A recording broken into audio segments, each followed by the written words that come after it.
최종 협상 결렬. 퇴짜 맞은 나팔 식민지였던 모로코. 프랑스가 조종. 나팔. 타이푼 필요 없고 KF-21 내놔. 유럽 방산업계에서는 아직 전력화도 이뤄지지 않은 한국형 전투기의 위협을 느껴 벌써부터 긴장하고 있다. 10일 업계에 따르면 프랑스 군사 전문지 메타 디펜스 프랑스는 최근 양산이 시작된 한국 KF-21 보라매가 전통의 강호인 유럽 항공업체들의 심각한 위협이 될 것이라고 분석했다. 2015년 시작된 한국형 전투기 카프X 체계개발 사업으로 탄생한 KF-21은 2026년 말 양산 1호기를 한국 공군에 납품한다. 기체 양산과 체계 종합 및 후속 군수 지원을 맡은 한국항공우주산업 047810 KA은 지난 6월 방위사업청과 KF-21 20대를 납품하는 1조 9,600억 원 규모의 최초 양산 계약을 체결했다. KI와 공군은 우선 2028년까지는 공중전, 공대공 능력을 갖춘 블록, 블락, 1분 초기 양산 물량을 전력화한 뒤 이후 공대지 및 공대함 전투 능력을 추가한 블록 2분 물량을 차례로 전력화한다. KF-21은 부분적인 스텔스 기능을 갖춘 4.5세대 전투기로 분류된다. 프랑스 라팔, 유로파이터 타이푼, 미국 F-16이나 F-15EX 등이 같은 급의 경쟁 모델이다. 뛰어난 점은 확장성이다. 21세기에 개발된 유일한 4.5세대 전투기인 KF-21은 앞으로 높은 수준의 스텔스 기능을 갖춘 5세대, 유무인 복합 운영이 가능한 6세대로 진화적 개발을 이어가도록 개발됐다. 경쟁 모델들은 3세대에서 출발해 개량을 거쳐 현재 최대치까지 성능을 끌어올린 것으로 평가된다. 이런 성능의 가격 경쟁력까지 갖췄다. 업계에 따르면 초도 양산에 들어가는 개발 분담금을 제외하면 KF-21의 가격은 대당 후속 군수 지원을 포함해 1,000억 원 수준으로 파악된다. 나팔과 타이푼은 대당 1,500억 원을 넘는 것으로 알려졌다. 메타 디펜스 프랑스 역시 KF-21은 나팔이나 타이푼보다 가격 면에서 우위에 있다고 짚었다. 더구나 KF-21은 이제 막 양산에 돌입한 신규 기체로 향후 생산비 절감 요소가 반영되면 가격 경쟁력이 더 높아질 수 있다. KI는 첨단 자동화 설비를 확대 도입해 생산성을 더욱 끌어올릴 계획이다. 메타 디펜스 프랑스는 KF-21은 검증된 기술 및 진화적 개발을 적용한 확장성까지 더해져 우수한 성능까지 보여줄 것이라며 5세대 전투기 카테고리에 완전하게 통합된 KF-21EX는 세계 전투기 시장에서 라팔, 타이푼, F-15EX보다 한 발 앞서게 될 것이 명백하다고 전망했다. 최근 유럽 항공업계가 높은 비용을 이유로 6세대 항공기 개발을 재검토하는 것도 KF-21의 호재로 꼽힌다. 김민석 국방안보포럼 연구위원은 최근 미국과 유럽 국가의 6세대 전투기 개발 프로그램이 막대한 비용에 대한 부담으로 계획 자체를 재검토하고 있다는 뉴스가 나오고 있다며 이런 상황이 5, 6세대까지 진화적 개발을 적용할 KF-21에 각국의 관심이 쏠릴 수밖에 없다고 말했다. KI는 높아진 K방산의 위상과 T-50계열 경전투기 수출 경험을 바탕으로 KF-21 수출에서도 성공 신화를 이어가기 위한 마케팅을 강화하고 있다. 강구영 KI 사장은 우리나라의 방산 4대 강국 달성을 위해 KF-21의 전방위적인 마케팅으로 수출 성과를 반드시 달성하겠다고 밝혔다. 러셀 전 오바마 외교관 미중 관계 8년 전보다 악화 대만이 내관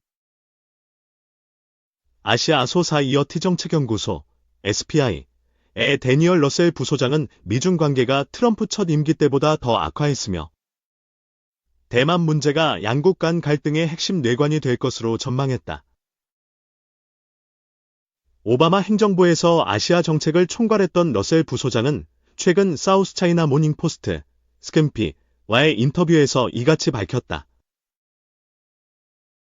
러셀 부소장은 트럼프가 마르코 루비오를 국무장관으로 지명한 것은 대중 강경 노선을 예고하는 것이라며 중국은 디커플링과 봉쇄를 중시하는 팀과의 관계 구축에 어려움을 겪을 것이라고 분석했다.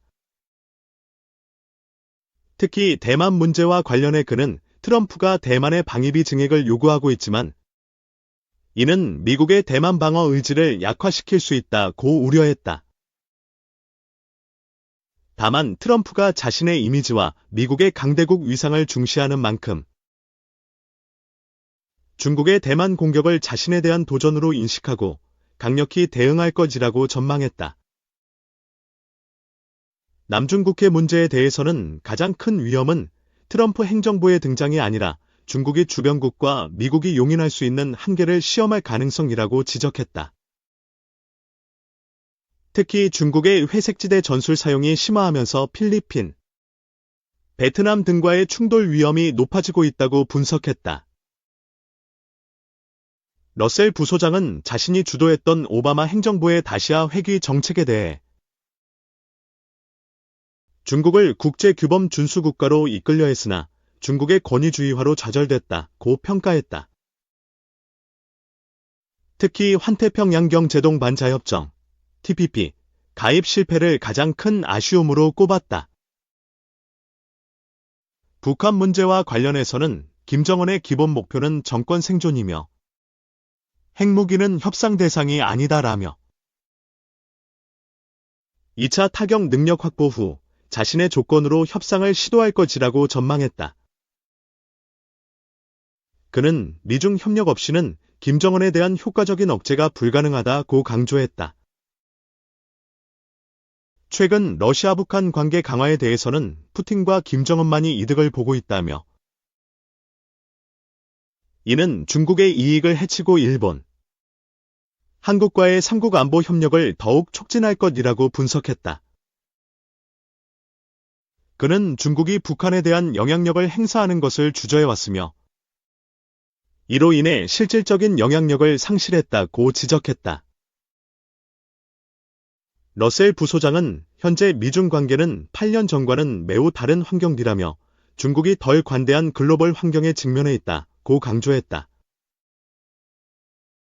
그는 경제력 쇠퇴, 이웃 국가와의 갈등, 채무국 문제 등 중국의 도전 과제가 확대되고 있다고 덧붙였다.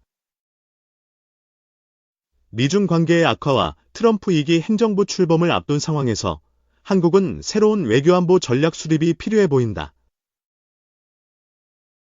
특히 대만 문제가 미중 갈등의 핵심 뇌관으로 부상할 가능성이 커짐에 따라 한국은 영내 위기 상황에 대한 대비책 마련이 시급하다. 북한 문제와 관련해서는 미중 협력 없이는 효과적인 북한 억제가 어렵다는 지적에 주목할 필요가 있다. 특히 러시아-북한 관계 강화로 인한 동북아 정세 변화가 한국의 안보 환경에 미칠 영향을 면밀 분석하고 대응해야 한다. 또한 일본, 한국과의 삼국 안보 협력이 강화될 것이라는 전망은 한국의 외교 다변화 전략에 시사하는 바가 크다. 미중 갈등 심화 속에서 한국은 동맹 강화와 전략적 자율성 확보라는 두 가지 과제를 균형 있게 추진해야 할 것으로 보인다. 한국은 미중 갈등 심화와 영내 안보 환경 변화에 대응하여 더욱 정교하고 유연한 외교안보 전략을 수립해야 할 시점이다. 3. 미사일 동시에 1000발, 북. 전방에 텔 250대 배치 움직임. 김정은 북한 국무위원장이 지난해 8월 전방 배치를 공언한 신형 전술탄도미사일용 이동식 발사대 TL 250대를 실제 투입하려는 움직임이 포착됐다. 국회 국방위원회 강대식 국민위임의원에 따르면 국방정보본부는 최근 북한의 신형 전술탄도미사일 탑재 TL-250대의 배치 동향과 관련한 질의에 탄도미사일 작전 배치 준비를 위한 정황이 식별되고 있다며 이에 따라 한미 공조하에 집중 감시 중이라고 밝혔다. 이는 지난해 8월 실전 배치 움직임은 없다고 했던 군 당국의 입장에서 다소 진전된 평가로 볼 여지가 있다. 이상규 한국국방연구원, KI대 해관보연구실장은 D-150대 발사대에 탑재한 재래식 미사일 등을 핵무기와 섞어 쏘는 배합전에 이용할 경우 한국의 방공 자산을 현격하게 소모시킬 것이라고 지적했다. 앞서 김정은은 지난해 8월 4일 신형 전술탄도미사일 발사대 인계인수 기념식에 참석해 250대의 발사대가 국경선제 일부대에 실인도됐다고 주장했다. 이는 근단거리 미사일, 컬비엠, 화성-11라형의 발사 플랫폼으로 추정됐다. 팔은 대당 4개의 발사관이 있어 250대 배치 시 이론적으로는 미사일 1000발을 동시에 퍼부을 수 있다. 군 당국은 북한이 최근 170mm 자주포와 240mm 방사포 체계 등 최전방의 구형 무기를 러시아에 보내는 식으로 소진하고 신형 무기로 업그레이드하는 과정을 거치는 것으로 판단하고 있다. 대남 공세의 일환일 수 있다. 북한이 전날 6일 성공적으로 발사했다고 주장한 극초음속 중거리 탄도미사일 IRBM 도 미국을 겨냥한 과시용이란 분석이 나온다. 노동신문은 7일 극초음속 활공 비행전투부 HGV는 음속의 12배, 마하 12에 달하는 속도로 1차 정점고도 99.8km와 2차 정점고도 42.5km를 찍고 동해상 1500km 목표 수역에 정확히 탄착했다고 보도했다. 북한은 이번 발동기, 엔진, 동체 제작에 새로운 탄소 섬유 복합 재료를 썼고 비행 유도 조종 체계에 새로운 방식을 도입했다고도 주장했다. 김정은은 딸 주혜와 함께 이번 발사를 화상으로 지도하며 이번 개발의 목적은 핵전쟁 억제력을 고도화하자는 데 있다며 그 어떤 조밀한 방어, 장벽도 효과적으로 뚫고 타격을 가할 수 있다고 주장했다. 극초음속 미사일은 방공망 회피 기술의 결정판으로 꼽힌다. 하지만 이에 대해 합동참모본부 관계자는 분석 결과 2차 정점 고도는 없었다며 북한의 기만전술이라고 반박했다. 극초음속 미사일은 마하 5 이상의 빠른 속도를 유지하며 물수제비가 튀듯 변칙 기동을 하는 게 특징인데 이번엔 그런 움직임이 없었다는 설명이다. 또 최신형 극초음속 미사일이란 북한의 주장과 달리 이번 미사일은 지난해 4월 북한이 공개한 화성포 -16나형과 동일 기종일 가능성이 크다고 한다. 획기적인 기술 진전이 없는데도 실효성이 확인됐다. 누구도 대응할 수 없다며 말폭탄을 늘어놓은 건 곧 들어서는 도널드 트럼프 2기 미 행정부를 겨냥한 관심 끌기용 메시지 발신일 수 있다.